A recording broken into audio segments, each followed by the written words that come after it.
Right then, welcome back and welcome to this absolute pile of misery. A 1999 Yamaha 900S Diversion that we got for free. I will be honest and open, we got it for free, but it's stood for over 10 years and we're going to try and revive it. And if it works, we might try and do a full restoration. But we've got to get it running.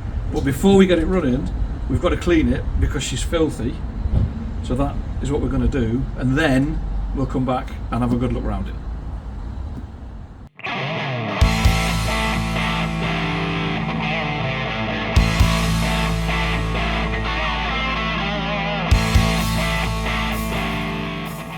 Right, whilst they're doing that, let's have a look at what we've got then. So, 1997 to 2000 Yamaha XJ900S Diversion, 892cc 4-cylinder, inline, across the frame, air-cooled, shaft drive, 5-speed gearbox. Yes, there'll be plenty of going for 6th if we get it right in.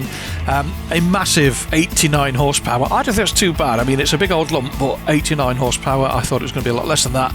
61 pound-foot of torque, so about on a par with sort of like a CBR, sort of CBR 600, well, no, a bit more than that actually, sort of like a 675 Triumph, 765 Triumph, something like that, Tiger Sport 660, stuff like that. So not as weedy as little 600, but not quite as powerful as like your modern MT-09s and stuff like that.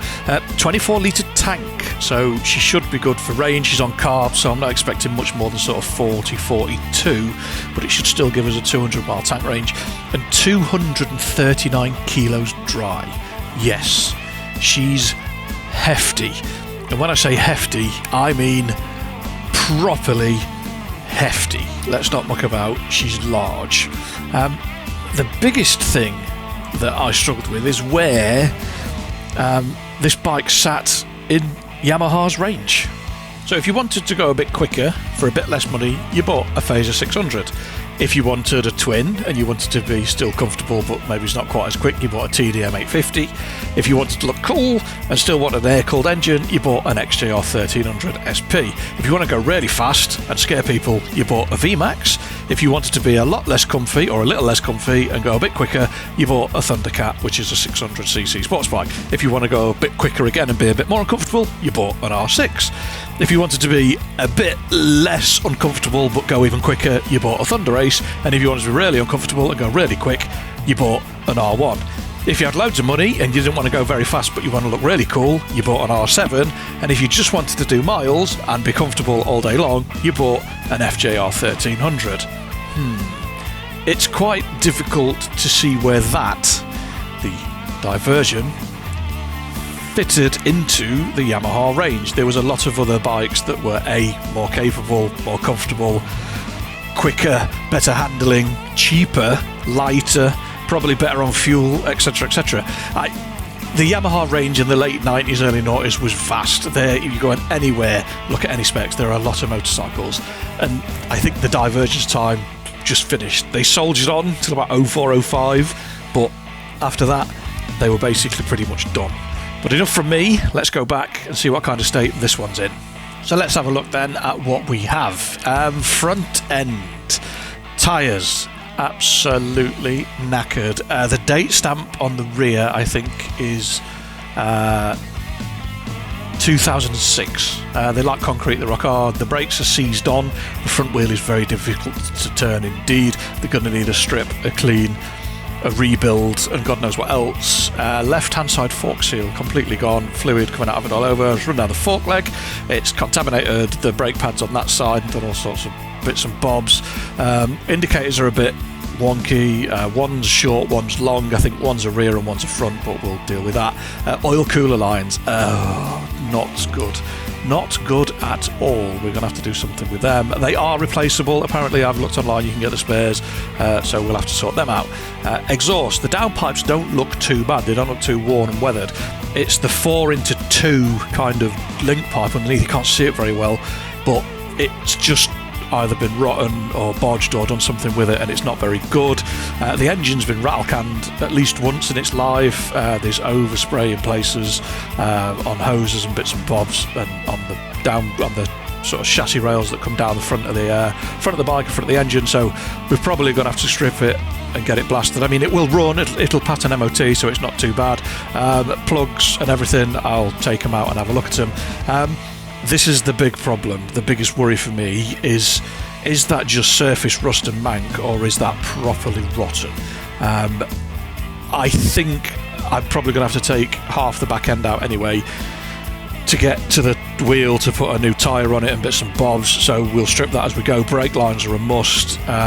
Tyre, again, let's find the date stamp on it. I think it's the 24th week of 06, if I remember rightly. Yeah, there you go. So 24th week of 2006, yeah, they are done. They are 19-year-old tyres. They are solid. When the back tyre goes flat, you can't tell it's flat because it's that hard, it doesn't lose its shape. Slight crack, it's split most of the way through. That's because the rack you can't get the side panel off with the rack on to get to the battery. There's the shaft side, again, a lot of surface corrosion. It looks reasonably straightforward to get it out.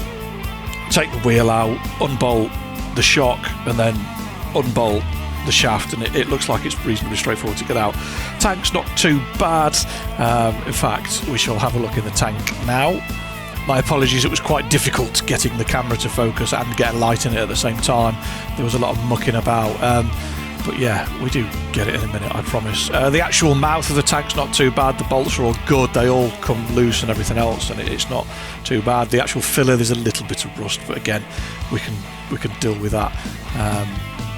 Come on, there you go. There we go. Yeah, so there's a little bit of surface corrosion in there. You can still see to the bottom of the tank. The fuel stinks. It's obviously varnished really, really bad. So we're going to have to do something with that. But yes, quite a list of jobs. The thing for me is it's done 13,000 miles, well 13,500 miles. We did hook a battery up to it, and it does turn on. Whether it runs, I don't know. That'll probably be the next video. We'll get the tank off and do some other bits and bobs. But yeah, it doesn't look too bad from there. It looks okay from that kind of distance. You think, you know, well, that's quite a smart bike. It's not too bad.